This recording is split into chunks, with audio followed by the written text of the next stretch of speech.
we turn to a new argument for God's existence, the so-called Kalam Cosmological argument. And I believe we have an outline to distribute to you to take notes on. Is that right? Yeah. Okay, and that is going around, so if you need an outline, be sure to raise your hand. As a boy, I wondered at the existence of the universe. I wondered where it came from. Did it have a beginning? Or has it always existed? I can remember lying in bed at night, trying to think of a beginningless universe. Every event would be preceded by another event, back and back and back, with no stopping point, or more accurately, no starting point. My mind just reeled at the concept. It seemed to me inconceivable. There must have been a beginning at some point, I thought, in order for everything to get started. Well, little did I realize that for centuries, men had grappled with the idea of an infinite past and whether the universe had a beginning. Ancient Greek philosophers, like Aristotle, believed that matter was necessary and uncreated and therefore eternal in the past. God may be responsible for introducing order into the cosmos, but he did not create the universe itself. This Greek view was in contrast to the even more ancient Jewish view on the subject. Hebrew writers held that the universe has not always existed, but had a beginning point at some time in the past at which it was created by God. As the first verse of the Hebrew Bible states, in the beginning, God created the heavens and the earth, Genesis 1:1. Now, eventually, these two traditions, Greek and Jewish, began to interact, and there arose within Western philosophy an ongoing debate that lasted for well over 1,000 years about whether or not the universe had a beginning. This debate played itself out among Jews and Muslims, as well as Christians, both Catholic and Protestant. It finally sputtered to something of an inconclusive end in the thought of the great 18th century German philosopher Immanuel Kant. Kant held, ironically enough, that there are rationally compelling arguments for both sides, thereby exposing the bankruptcy of reason itself. Now, I first became aware of this debate only after graduating from college. 1 week before graduation, I was browsing the clearance tables at the college bookstore and came across this book by one of my former professors, Stuart Hackett, entitled The Resurrection of Theism. And I had heard that this was an important book, and since it was on clearance, I decided to buy it. And then after graduation, began to read it that summer. And I was blown away by its contents. You see, I had been taught in college that there are no good arguments for God's existence, that all of these arguments have been refuted by modern philosophers, and that therefore there really aren't any good arguments per se for God. And although that seemed to me counterintuitive, nevertheless, I had great respect for my learned professors and thought, well, if they said there aren't any good arguments for God's existence, they must surely be right. And then here, I discovered in Hackett's book a defense of argument after argument for the existence of God, along with detailed refutations of every conceivable objection that might be raised against these arguments. And I was absolutely overwhelmed. Wanting to come to grips with Hackett's case, I went on to do master's degree work in philosophy, and in preparing for the graduate record exams, discovered that the centerpiece of Hackett's book, the so-called Kalam Cosmological argument, actually had this long history in Jewish, Muslim, and Christian thought, reaching all the way back to the early centuries after Christ. And I wanted to settle my mind on this argument. So when I applied to do doctoral work at the University of Birmingham in England, I proposed writing my doctoral thesis or dissertation on the cosmological argument for God's existence. And I did write on that argument. I was able to explore the historical roots of this argument, as well as deepen the analysis of the argument, and also discovered amazing connections with contemporary astronomy and astrophysics. Because of its roots in medieval Islamic theology, I dubbed this argument the Kalam Cosmological argument to differentiate it from other versions of the cosmological argument, like Leibniz's argument from contingency, which we've studied. Kalam is the Arabic word for medieval theology.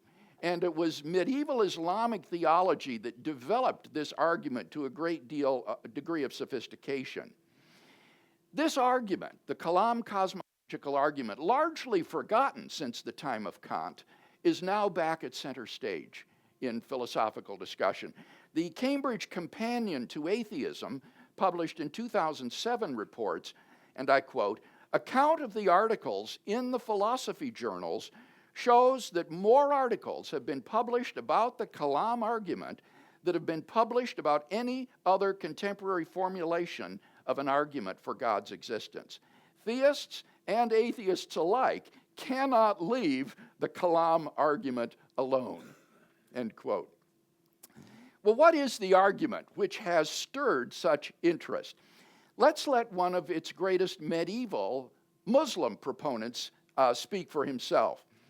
Al-Ghazali was a 12th century theologian from Persia, or modern-day Iran. And he was concerned that Muslim philosophers of his day were being influenced by ancient Greek philosophy to deny God's creation of the universe. So after thoroughly studying the works and teachings of these philosophers, Ghazali wrote a withering critique of their views in the book called The Incoherence of the Philosophers, or in Arabic, Tahafud al-Falasifa, Incoherence of the Philosophers. This is a fascinating book, which is still worth reading today. And if you were here last week, you know where you can get a copy of this book, right? Where can you find it? Interlibrary loan. That's right. So if you're interested in reading Ghazali's book, just go and get it on interlibrary loan, and it is a fascinating read.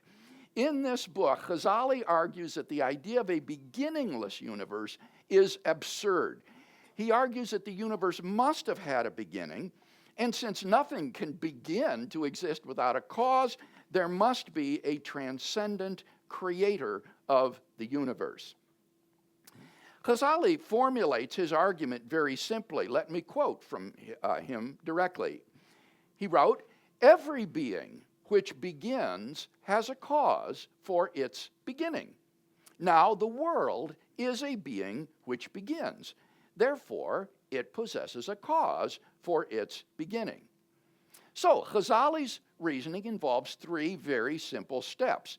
Premise one, whatever begins to exist has a cause of its beginning. Premise two, the universe began to exist. Three, therefore, the universe has a cause of its beginning. Now, this is a logically valid argument, so the only question is whether the premises are more plausibly true than false. So let's look at each of the two premises. First, premise one, that whatever begins to exist has a cause of its beginning. Now, notice that Al-Ghazali does not really need a premise which is so strong as premise one, that whatever begins to exist has a cause.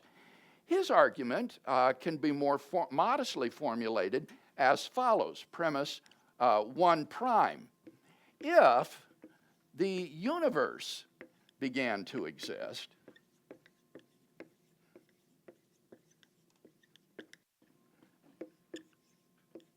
then the universe has a cause of its beginning.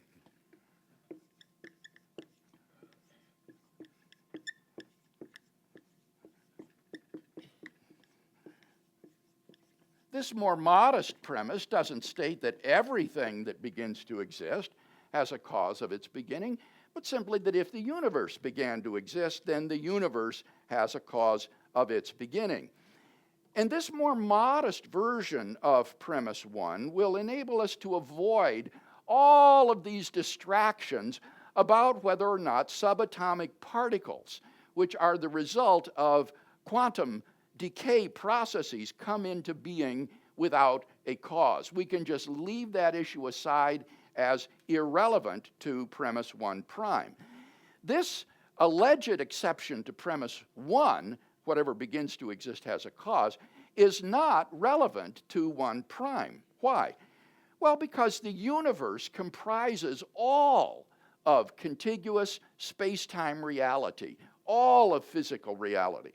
And therefore, for the entire universe to come into being without a cause would come into being from nothing, which is absurd. In quantum decay events, the particles do not come into being out of nothing. As Christopher Isham, who is Great Britain's premier quantum cosmologist, explains, and I quote, "Care is needed when using the word creation in a physical context. One familiar example is the creation of elementary particles in an accelerator. However," he says, "what occurs in this situation is the conversion of one type of matter into another, with the total amount of energy being preserved in the process. So in these quantum decay events, the particles don't come into being out of nothing. And so the alleged exception to premise 1 isn't an exception to premise 1 prime, as I have formulated it, which would require the universe to come into being out of nothing." Now let me give 3 reasons in support of this premise 1 prime. First, something cannot come out of nothing. Something cannot come out of nothing. Think about it. To claim that something can come into being from nothing is worse than magic. When a magician pulls a rabbit out of the hat, at least you've got the magician, right? Not to mention the hat. But to say that the universe came into being without any sort of a cause would be simply to come into being from sheer non-being. It would be nothing. And that's literally worse than magic. You would have to believe that the entire universe just appeared at some point in the past for no reason whatsoever. But nobody, I think, sincerely believes that things, say a horse or an Eskimo village, can just pop into being without a cause. Now, sometimes skeptics will respond to this point by saying that in physics, subatomic particles, or so-called virtual particles, come into being from nothing, or on certain theories of the origin of the universe. These are described in popular magazines as getting something from nothing, so that the universe is supposed to be the exception to the proverb, "There ain't no free lunch." But I think this skeptical response represents a deliberate abuse of science, as I've already hinted. The theories in question have to do with particles or the universes originating as a fluctuation of a physical system, such as the vacuum or quantum fields. And the vacuum, for example, in modern physics, is not what the layperson understands by the word vacuum, namely nothing. Rather, in physics, the vacuum is a sea of roiling energy, governed by physical laws and having a physical structure. And to tell lay people that on such theories something comes from nothing, I think represents a deliberate misrepresentation of those theories. Properly speaking, the word nothing is a term of universal negation. It means not anything. The word nothing is a term of universal negation, meaning not anything. So, for example, if I say, I had nothing for breakfast today, I mean I didn't have anything for breakfast today. If you read an account of World War II, and the text says that nothing stopped the German advance from sweeping across Belgium, that means that the German advance was not stopped by anything. If a theologian tells you that God created the universe out of nothing, he means that God's creation of the universe was not out of anything. The word nothing, to repeat, is simply a term of universal negation, meaning not anything. And there's a whole series of words like this in the English language, terms of universal negation. Nobody means not anybody. None means not one. Nowhere means not anywhere. Now, because the word nothing is grammatically a pronoun, you can use it as the subject of a sentence or as the direct object of a sentence. And by using these terms of universal negation as words supposedly referring to something, you can generate all sorts of funny situations. For example, if you say, I saw nobody in the hall, the wiseacre says, yeah, he's been hanging around there a lot lately. Or if you say, I had nothing for lunch today, he says, really, how did it taste? You see, it's misusing these terms of universal negation as though they were referring to something. And these kinds of word tricks are as old as literature itself. For example, do you remember in Homer's Odyssey, Odysseus introduces himself to the Cyclops as no man or nobody. And one night, Odysseus puts out the Cyclops' eye, and his fellow Cyclopses hear him screaming, and they yell to him, what's the matter with you, making so much noise that we can't sleep? And the Cyclops answers, nobody is killing me, nobody is killing me. And they reply, well, if nobody is attacking you, then you must be sick, and there's nothing we can do about it. In Euripides' version of this same story, he composes a sort of Abbott and Costello who's on first routine. Here's how it goes in Euripides. Why are you crying out, Cyclops? Nobody has undone me. Then there is no one hurting you after all. Nobody is blinding me. Then you're not blind. As blind as you? Well, how could nobody have made you blind? You're mocking me. Where is this nobody?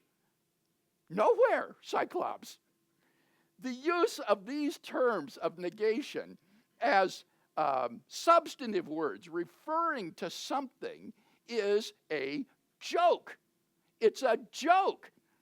And then it's so astonishing to find contemporary popularizers of science whose mother tongue is English using these terms precisely as substantive terms of reference.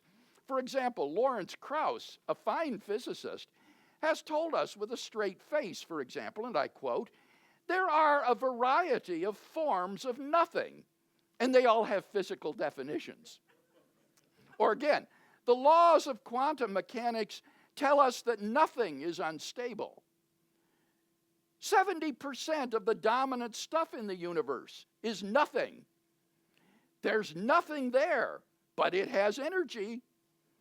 Nothing weighs something, or nothing is almost everything. All of these claims take the word nothing to be a substantive term referring to something. For example, the quantum vacuum or quantum physical fields. And these are physical realities, and therefore clearly not nothing. They are something. And to call these realities nothing is at best misleading, guaranteed to confuse lay people, and at worst, it is, as I say, a deliberate misrepresentation of the science involved. Second reason in support of premise one, if something can come into being from nothing, then it becomes inexplicable why just anything and everything doesn't come into being from nothing. If something can come into being from nothing, then it's inexplicable why just anything and everything doesn't come into being from nothing. Think about it. Why don't bicycles and Beethoven and root beer come into being from nothing? Why is it only universes that can come into being from nothing? What makes nothingness so discriminatory? Now, obviously, I'm being facetious here, because nothingness isn't anything. It has no properties. It's just a term of universal negation. There isn't anything to be constrained. Nothing means not anything. So if things can just come into being out of nothing without a cause, then all kinds of things ought to be doing this all the time. Now, at this point, the atheist is very likely to retort, all right, if everything has a cause, then what is God's cause? And I'm always amazed at the self-congratulatory attitude with which students pose this question. They imagine that they've said something really important or profound when all they've done is just misunderstand the premise. Premise one doesn't say that everything has a cause. It says that everything that begins to exist has a cause, or that if the universe began to exist, it has a cause. But something that is eternal wouldn't need a cause because it never came into being. So, Al-Ghazali would respond to this question by saying that God is eternal and uncaused. And notice this isn't special pleading for God, because this is exactly what the atheist has traditionally said about the universe. The universe is eternal and uncaused. But the problem is, I think we've got good evidence that the universe is not eternal in the past, but had a beginning, evidence that we'll look at during our coming weeks. But that then backs the atheist into the corner of having to say that the universe sprang into being without a cause, which to my mind is absurd. Finally, the third reason is that common experience and scientific evidence confirm the truth of premise one. Premise one is always verified and never falsified. It is hard to understand how anyone committed to modern science could deny that premise one is more plausibly true than false in light of the evidence. Now, I've heard some internet skeptics respond to this third point by saying it commits the fallacy of composition. The fallacy of composition. Now, what's that? Well, the fallacy of composition involves inferring that because every part of a thing has a certain property, therefore the whole thing has that property. For example, somebody might say, because every part of an elephant is light in weight, therefore the whole elephant is light in weight. And that would obviously be fallacious. That commits the fallacy of composition. But this third point that I'm making, that common experience and scientific evidence support the truth of premise one, doesn't reason by composition. It doesn't infer because every part of the universe has a cause, therefore the whole universe has a cause. It doesn't even refer to parts of the universe. Rather, this third point is a case of what's called inductive reasoning, which underlies all of science. One infers from a random sample of items some property which is shared by items of that sort. And in this case, the sort in question is things that begin to exist. When we look at things that begin to exist, scientific evidence and common experience is that they always have causes.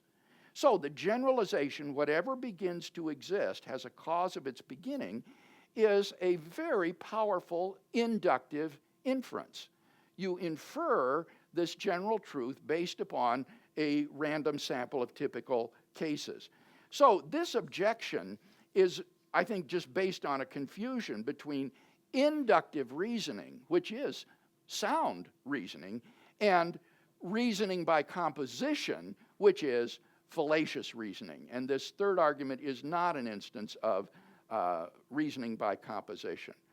So to my mind, I think this first premise has very good claim to being true, that if the universe began to exist, then the universe had a cause of its beginning.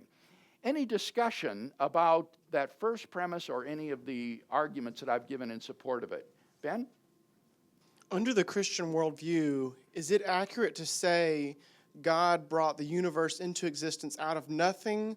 Or do we believe that as a Christian, there is no concept of nothingness for us because there was never a state in which God wasn't there? So in other words, there was never a time where it was true that nothing was there. Does that make sense? Yeah, well, I mean, does it what make you're trying sense? to Can we ask, say and God let brought me the universe out of respond. nothing, or does nothing have no meaning because God was always there?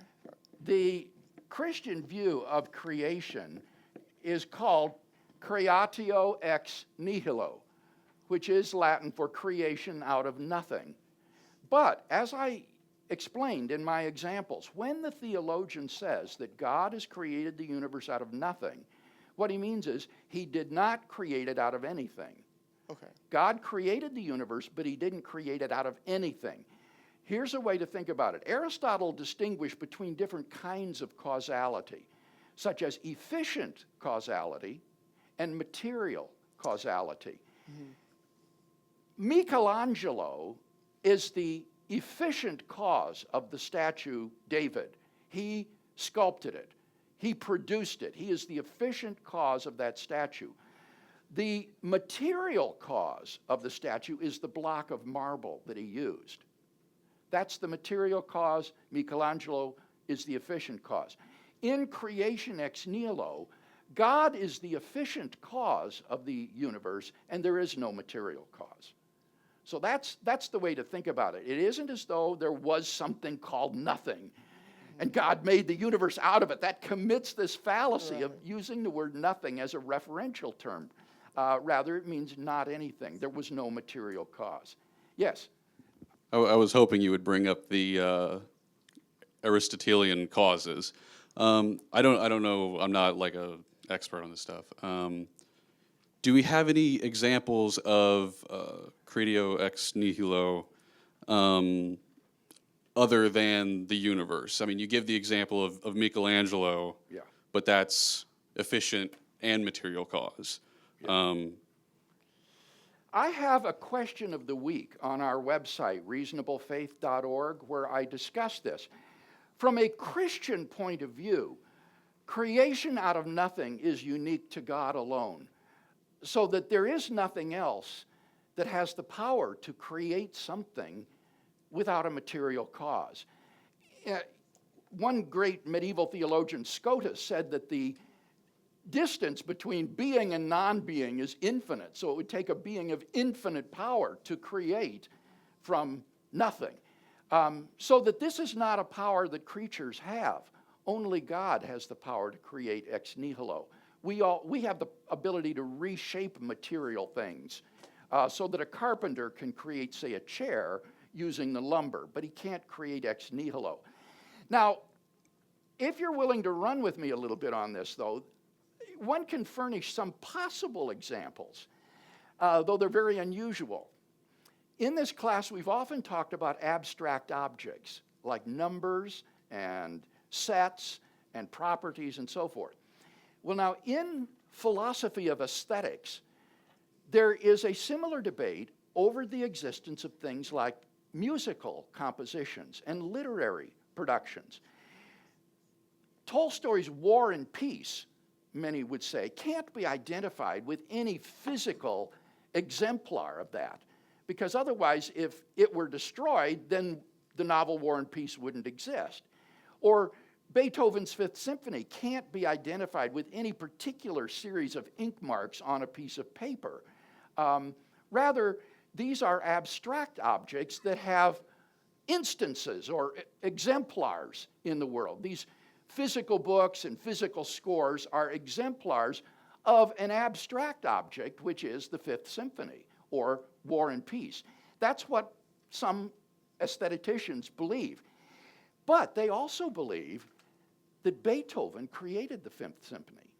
And they think that Leo Tolstoy created War and Peace, that these things are not eternally existing abstract objects. These are contingent and had a beginning and were created by their composers and authors. Now, if that's true, that would be an example of something being created without a material cause, because these things don't have any material. They're not made out of things, out of stuff.